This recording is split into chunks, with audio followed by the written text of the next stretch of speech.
call is being recorded. Hello? Hey, Preston, how you doing? Hey, what's up, Jeff? Doing well. All right. We were just calling to get an interview with you, as we had previously spoke about, and just wanted to let you tell us who you are, and so the golfing community get a chance to know you a little bit better and hear from you in your own words about what you're doing with the Ace Kids Golf Program in Oakland, as well as the AATQ African American Tour Quest Program. So tell us, who are you, Preston Pinkney? Well, thank you for the opportunity. My name is Preston Pinkney. I am the president and co-founder of the Pinkney Foundation, along with my wonderful wife, Giovanni Pinkney. I'm also the program director for the City of Oakland Ace Kids Golf Program, and I'm on the board of directors of the Northern California Golf Association. I've been involved in golf for over 20 years, starting with the Ace Kids Golf Program, focusing on youth development, and giving our young people opportunities through the game of golf that they wouldn't have without our program. The Ace Kids Golf Program is a wonderful program. We've served over 8,000 youth. As I've been part of the process, we provide transportation, life skills, education opportunities using the game of golf. We've been taking the kids to field trips, Pebble Beach Pro-Am. We've been to the U.S. Open, Charles Schwab Cup, and many other field trips for the kids, just getting them out of their environments.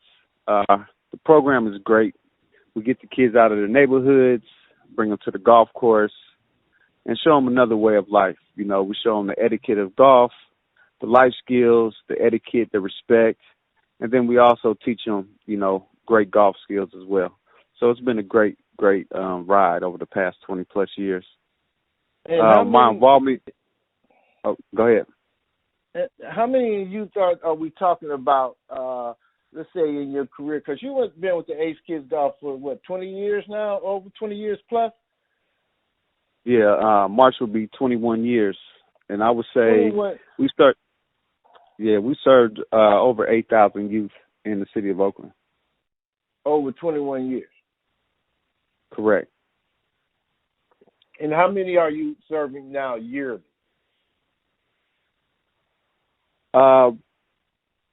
Pre-COVID, 2019, we have served roughly 970 kids. This year for 2021, we're on pace to serve about 850 kids this year.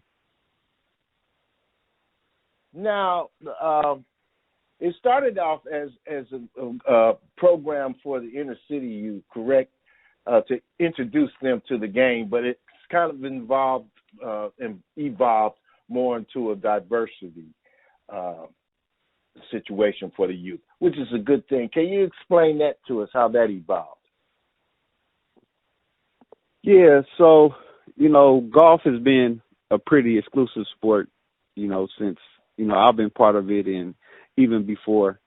And our aim has been to get more diversity and inclusion in the game.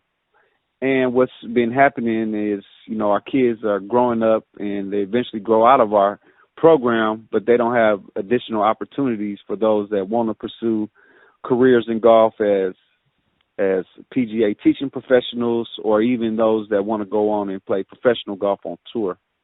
And so what spawned out of that was the African American Tour Quest, which I started with my foundation, the Pinkney Foundation, is to give that external support and those extra opportunities for those young people that want to go to the next step in their career of golf, professional golf world. So we're talking about the AATQ, and that's the main reason why you started it. I mean, that's kind of something. What made you really think about that? You know what? Let me start a program to help to get professional players on the tour. That's not something that everybody thinks about every day. How did you come about that?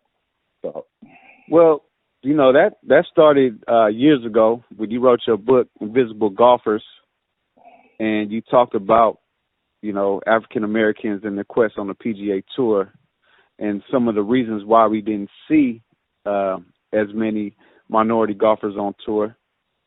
And you had a lot of resolutions and concepts and ideas. And so one of the things that we were able to come up with was taking these concepts and ideas and turning it into a program, an all-around program, and getting the right people in place so we could see this come fruition, so we can add to the diversity in the PGA golf world. And at this point, we've been doing it since August of 2020. Yeah. And what are some of the challenges that you have faced with this program of trying to help to get more black professionals in particular on the PGA Tour?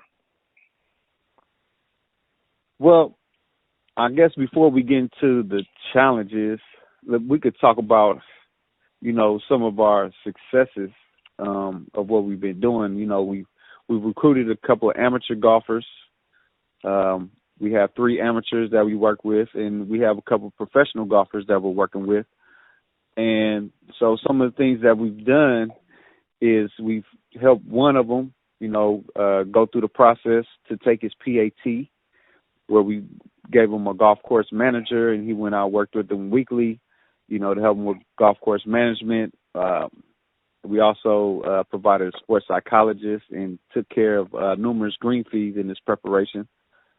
We also engaged in a great partnership with Sequoia Country Club in Oakland, California, who has embraced us in what we're doing by providing us with apprenticeship programs for those that want to become PGA teaching professionals, and also offered honorary memberships for those kids that want to pursue their PGA playing career. And this is going to give them access to the golf course as if they were a member, to play on the better greens and the better manicured courses to better develop their game. So those are a couple of things that have been going in our favor. A couple of challenges is, we're trying to raise funds. This is not expensive golf. I mean, this is not inexpensive. Golf is an expensive sport. It costs money to travel. It costs money to practice. It costs money for your coaches. It costs money for your golf course memberships, and it costs money to get into these tournaments to get your rankings up and progress. So it's a very expensive sport. So we've been working diligently on raising funds.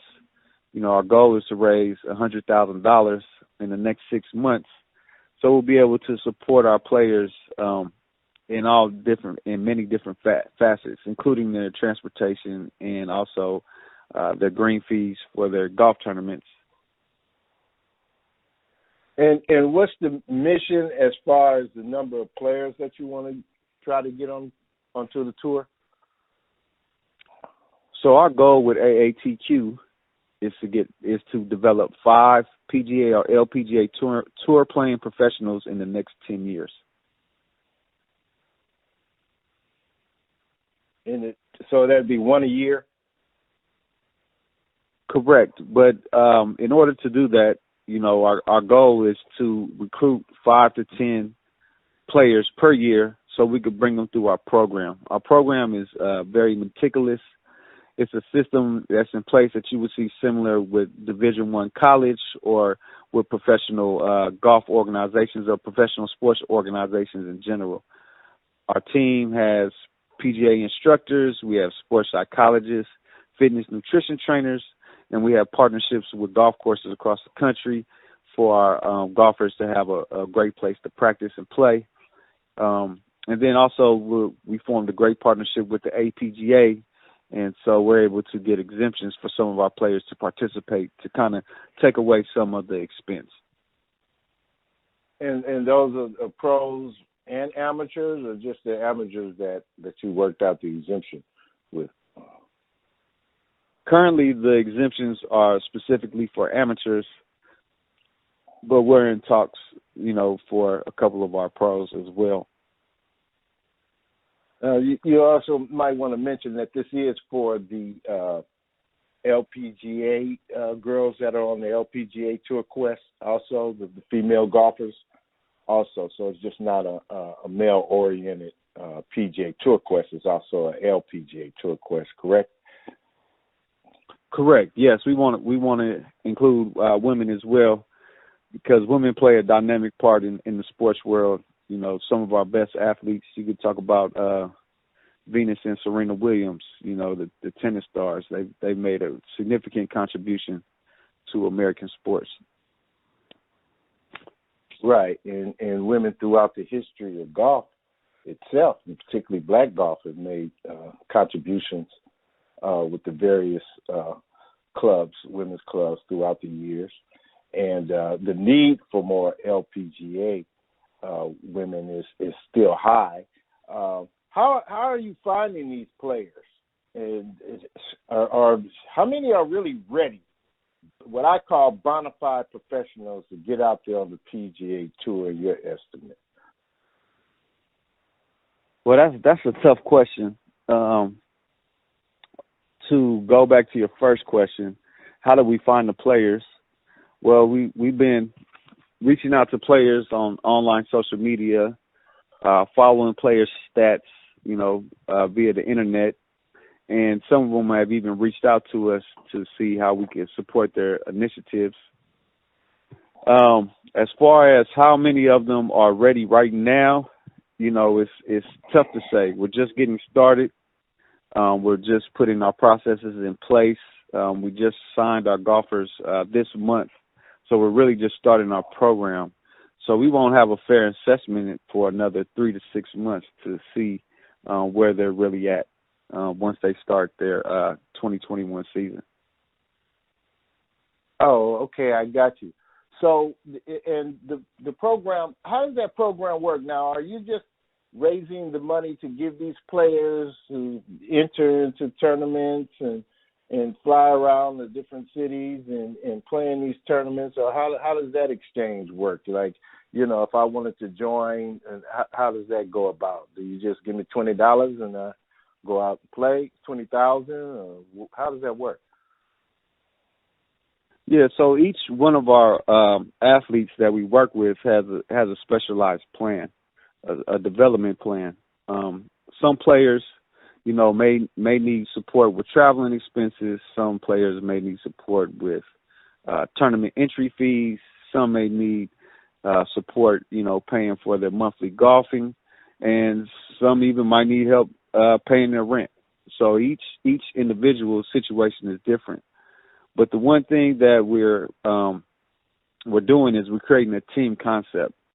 And so instead of going at this by yourself, you have a team of individuals that are really motivated and really care about the benefit of our players. So we're doing all that we can to support them in all the ways that they deem necessary for their support. And like I said, it's very important to have that team. You know, we have a sports psychologist that focuses on the mental aspects, positive self-talk, breathing exercises, you know, that helps them mentally play the game of golf, which is mostly mental in the first place, and help get over some of the things causing them to blow up a few holes or not make some cuts, you know, deal with some of that nervousness that's involved when you're on that high level of playing. And also we have a very, very talented fitness nutrition trainer, Angel Cabrera, who works with 6 PGA players and some LPGA players and with the Stanford men's team. So we have a very competent team that is very experienced and is up for the challenge of developing these players to get them onto the PGA Tour. Well, this is obviously an individual. Golf is obviously an individual sport as we're talking about it. And it's predominantly on the player to perform. It's either perform or don't perform. There's not any middle ground. So in your opinion, why is it so important to have a team behind you in the individual sport? Well, you know, with the players that we're dealing with, you know, a lot of them are going through challenges in life where, you know, they don't have a great support system. They don't have access to a country club or to a great golf facility to practice, and they don't have access to great coaching. And so it's important that you have that team for someone, number one, to hold you accountable, to push you and show that they really care and they're here to support what you're doing. And that right there, you know, brings about confidence and helps them accomplish goals that they might have set out for themselves but haven't really been able to do it because they didn't have the proper structure or support team around them to push them in the right direction. And how important is it for the black golfing community and the golfing community at large to get behind this, what I call a movement to get more black players, males and females, on the PGA and LPGA Tour? How important is it for the success of AATQ and other programs like the AATQ that's interested in getting these professionals on tour? How important is it for the black community to participate and support it? I think it's very important for the black community to get behind this. You know, there's been complaints for years about how there's not enough representation on the tour and in colleges with blacks in golf. And the only way that it's really going to happen is if the black community gets behind this and supports these programs, not only with, you know, the visual support, but also making financial contributions. Because the only way these players are really going to make it is if the burden of expense is lowered, and also the burden of expense is lowered and opportunities are presented as they grow. So, you know, with our plan of developing these players, you know, of course our goal is for them to just come out the gate and just start, you know, shooting low numbers. But in all actuality, it's going to be a process. So it might take a year or two to get them out there, and we got to have support and funding to cover our staff and cover their golf expenses as well to get them to that next level. Okay. Is there anything you'd like to say in closing? Yeah, I would say that, you know, what we're doing, you know, is important for American sports, culture, and history. This is the time like no other. You know, we have the Black Lives Matter movement. We have all these, we have all of this diversity and inclusion initiatives, and this is just another step towards the right direction. And I don't want to wait another 4 or 5 years and look back and say we missed out on the opportunity just because people were trying to look and see and wait to see what happens. We need everybody to get involved right now to make it happen today. So when we look back 5 years from now, we can show the successes of our work. Well, Preston, Mr. Pinkney, thank you for your time. I know you're a busy man. Every time I try to get in contact with you, you got something going on. You're almost 24/7, Mr. Golf, and I appreciate you, and I appreciate you for bringing me on board with the AATQ, getting me out of retirement. And I think it's a good thing. I think this could be historical when we look back on it 10 years down the line, if it's successful, or when it will become successful. So I thank you for your time, and I'll talk to you a little later. All right, thank Jeff Callaway, and anytime you need to get in contact, just reach out. I'll be there for you. All right, right on. Talk to you a little later. All right, bye.